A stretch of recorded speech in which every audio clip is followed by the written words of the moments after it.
Le feu s'est déclaré vers 2 h du matin dans cette maison de la rue du Commerce à Villandry.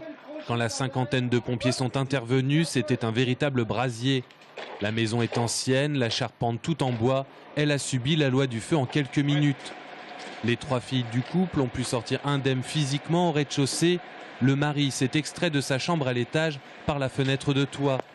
Brûlé à la main, hospitalisé au CHU Trousseau, il devait être opéré dans l'après-midi. Sa femme, elle, n'a pu faire de même. Prisonnière des flammes, elle a péri dans la maison. À 5 h du matin, son corps n'avait pas encore été retrouvé. Ce feu de pavillon avec une propagation sur 3 maisons mitoyennes. Et dans ce feu a sollicité la mise en place de 5 lances à incendie pour combattre le sinistre. Et puis a mobilisé à peu près 48 sapeurs-pompiers au plus fort de l'intervention. Parmi les premiers témoins civils sur les lieux, le maire de Villandry. Ce matin, il a pris des nouvelles du mari et des enfants du couple. Les 3 filles ont été recueillies par des amis dans le village. Impressionnant quand je suis descendu ce matin, quand les pompiers m'ont appelé, que je suis descendu dans le bourg, que j'ai vu le brasier qu'il y avait dans le bourg.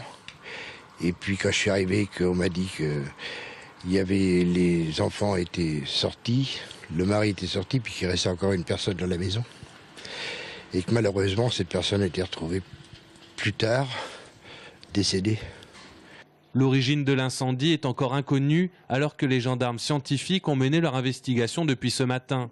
L'accident est très privilégié. Il y a plusieurs pistes qui sont envisagées. La première piste, elle peut être tout simplement liée à une cheminée, à une défaillance électrique ou autre. Toujours est-il, c'est que l'incendie se déclare vers 2 h du matin et part probablement entre le rez-de-chaussée et l'étage à un endroit qui reste précisément déterminé. 2 faits ont marqué les pompiers. Tout d'abord, la solidarité dans la rue pour héberger les personnes sinistrées. Ensuite, l'absence de détecteur de fumée dans l'habitation.